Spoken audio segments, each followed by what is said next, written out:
Y bueno, en el primer programa de este nuestro proyecto, si mal no recordáis, y si no lo habéis escuchado, pues os invito a que lo veáis. Es un programa bastante bien sólido, al que le tenemos bastante cariño, aunque ya le veamos muchas imperfecciones, por supuesto. Estuvimos viendo el Samhain, del cual se habla bastante como supuesto antecesor o antecedente de Halloween, cuando realmente vimos que es más cercano a como antecesor o como precesor a lo que es la fiesta de los santos de los difuntos, que actualmente se celebra y se concibe dentro del catolicismo. Pero no llegamos a ver en ese recorrido desde tiempos paganos precristianos hasta la Edad Media, principios de la Edad Media, no llegamos a ver cómo de esa festividad o de esa celebración se pasaba al Halloween americano que todos conocemos, ¿no? Bueno, pues vamos a aprovechar las fiestas y el programa de ahora para ahondar en esta cuestión y cerrar así ese tema sobre el Halloween, ¿no? ¿Cómo pasamos de la Edad Media al Halloween que conocemos célebremente?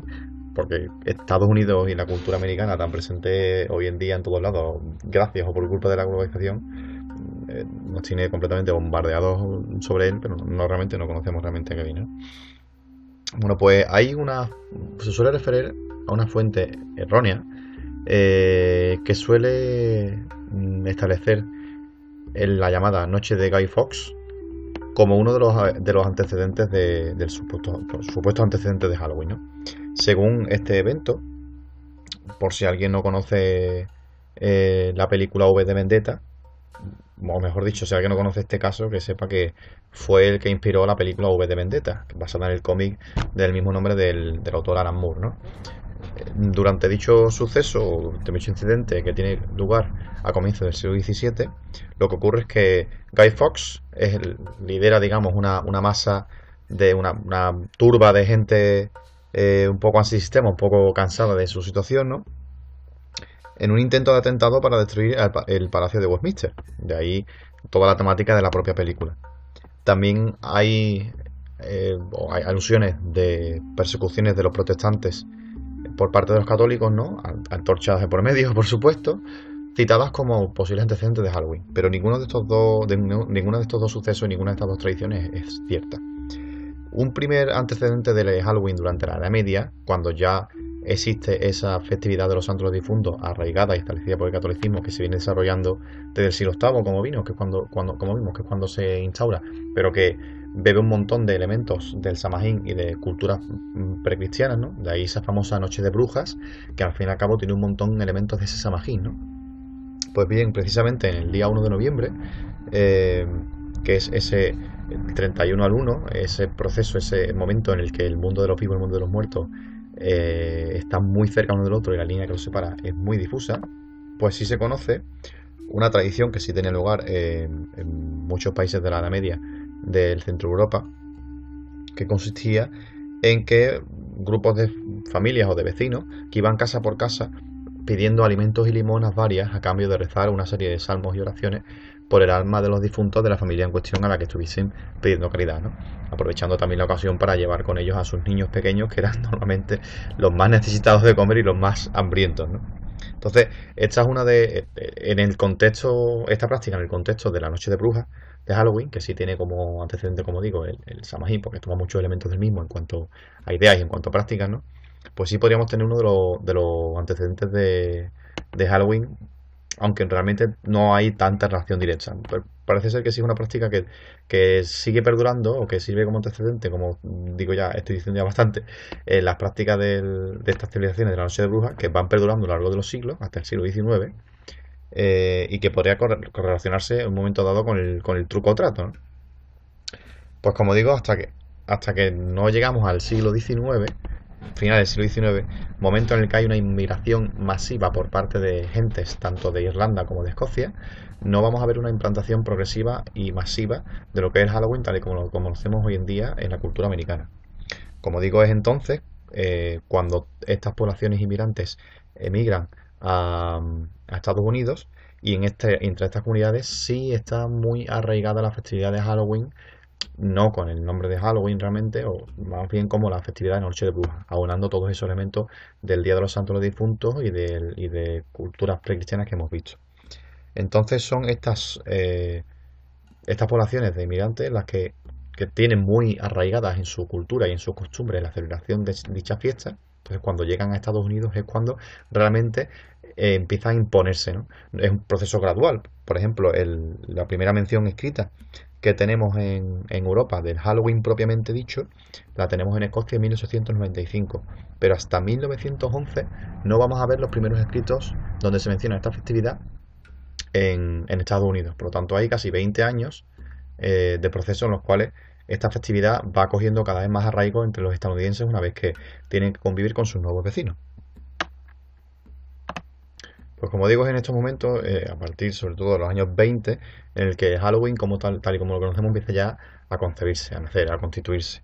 De hecho, en las áreas de la etnia Cajún, o Cajún, en su dialecto original, que son esas etnias de origen canadiense que se encuentran en Luisiana, ¿no? En el territorio sureño, tan características y tan ricas en el folclore estadounidense, celebraban Halloween especialmente haciendo celebraciones y reuniones masivas en los propios cementerios y estaban toda la noche en los cementerios festejando y celebrando la noche de Halloween. Las familias reunidas en la tumba de sus difuntos y un poco un festejo tétrico, pero animado, ¿no? Y como digo, entonces a partir de los años 20, cuando se empiezan a ver estas grandes celebraciones, estos grandes bailes de salón, donde sí ya se hacen celebraciones de Halloween más acordes con la imagen que tenemos de él. Es un momento donde empieza a tener un gran arraigo dentro de la población, donde empieza a expandirse, masivamente, sobre todo también por el papel que desempeñan ellos los medios de comunicación, que dan bastante coba a este tipo de celebraciones una vez que empieza a difundirse. Pero es realmente el 1950, a partir de 1950, cuando ya empieza a darse esa celebración masiva a nivel nacional de un Halloween ya constituido y con las características que conocemos. Y es a raíz precisamente del nacimiento del truco o trato propiamente dicho, que yo no conocía este dato y es bastante interesante. Detrás de ello tenemos a UNICEF como una de las precursoras de esta práctica tan asimilada con Halloween, ¿no? Y es que fue una familia de Pensilvania, a favor de UNICEF, la que realizó una campaña de recogida de dulces y de alimentos, utilizando para ello este truco o trato, ¿no? Esta especie de vertiente festiva para darle un poco más de animosidad a la situación. Y esto tuvo más repercusión aún en los medios de comunicación y es aquí entonces cuando ya empieza a, como digo, a nacer el Halloween propiamente dicho. Ese Halloween con su truco trato, sus disfraces, que los disfraces también vienen porque ya eran una tradición en el Halloween escocés e irlandés antes de emigrar en el siglo XIX. Por lo tanto, es una característica también de estas festividades que se hereda en el mundo estadounidense.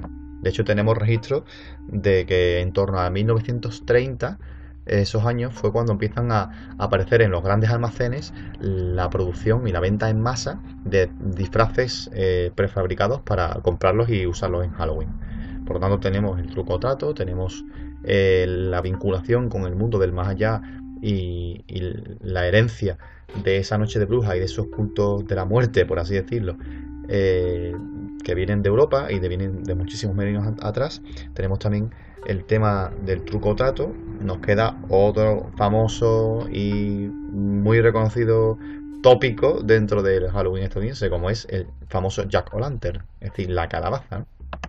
Y de nuevo tenemos que buscar las raíces de este fenómeno en el folclore cristiano irlandés, que es donde se recoge esta práctica del Jack o' Lantern, ¿no? De esa calabaza ardiente que no es más que una representación de un alma a la que le ha sido negada tanto el acceso al cielo como al infierno.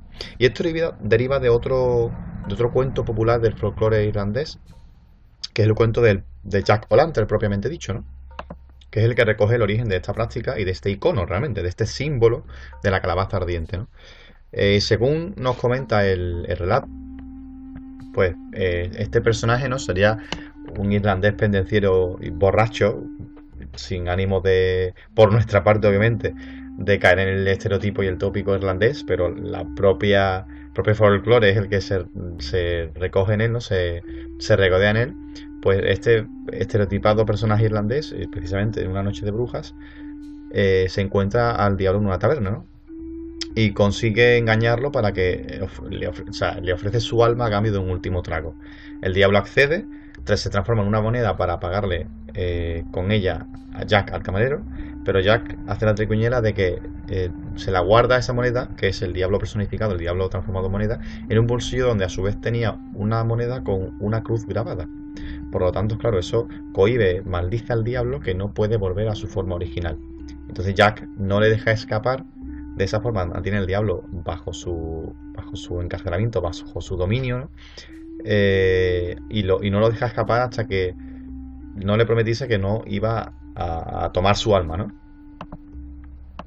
Y pasan 10 años hasta que el diablo ya por fin se convence de no reclamar su alma, de renunciar a ella a cambio de su propia libertad. Y entonces cuando Jack engaña al diablo por segunda vez, si es que aquello es posible, ¿no? Y antes de que cada uno tirase por su lado, ¿no? De que ya diesen por cumplido su trato y cada uno pudiese continuar su camino, Jack le pide al diablo que se suba por favor a un manzano que había justamente cerca de pues ese último diálogo entre ellos, para que le cogiese una manzana y se la diese. El diablo no ve aparentemente ningún tipo de peligro en esta petición, sube al manzano, pero viene el bueno de Jack que talla una cruz en la corteza del manzano y por lo tanto vuelve a condenar al diablo y a cohibirlo mágicamente para que no pueda bajar de ese manzano, ¿no? Y entonces ahí cuando ya definitivamente Jack le obliga a jurar y perjurar que nunca reclamará su alma y que nunca pedirá a Jack que entre al infierno. El diablo accede y Jack pues descubre su vida, una vida absolutamente, desde luego nada despreciable, ¿no? Entre alcohol y todo tipo de excesos, sin dejarse atrás absolutamente ninguno. Llega el día de su muerte, seguramente a manos de tales excesos. ¿Y qué pasa? Que debido a la vida pendenciera y despreciable que había llevado, no lo dejan entrar en el cielo, pero tampoco le pueden dejar entrar en el infierno porque recordemos que él mismo había hecho prometer al diablo que no lo haría. Así que, ¿dónde va el alma en pena de Jack? Se cuenta que el propio diablo le dio un trozo de carbón incandescente de las propias llamas del infierno para que se alumbrase en la noche durante su búsqueda eterna de un sitio donde poder descansar en paz. Y entonces Jack coge una calabaza, un nabo según la tradición original irlandesa, lo talla e introduce dentro del carbón para que éste no se apague con el viento o con el frío. Y entonces utiliza ese nabo tallado incandescente como faro para guiarse en la oscuridad de la noche. Una oscuridad que para el bueno de Jack sería eterna. Entonces, como digo, la tradición del Jack O'Lantern realmente era con nabos, no con calabaza, bastante menos glamuroso y práctico de lo que resulta. Pero es la tradición americana precisamente a partir de 1837, según se tiene recogido en las fuentes textuales, que empieza o se sustituye la talla del nabo por la talla de la calabaza, teniendo en cuenta que la calabaza ya era un elemento muy asociado a la época de cosecha y al mundo de la agricultura americana, ¿no? Que no era por tanto un mundillo asociado a Halloween hasta que no se hace masivamente conocida y practicada esta festividad de Halloween a partir, como digo, del final del siglo XIX. Entonces cuando ambas tradiciones se juntan, entonces se aplica ese jack-o'-lantern, pero como calabaza tallada y no como nabo, como un elemento más de Halloween.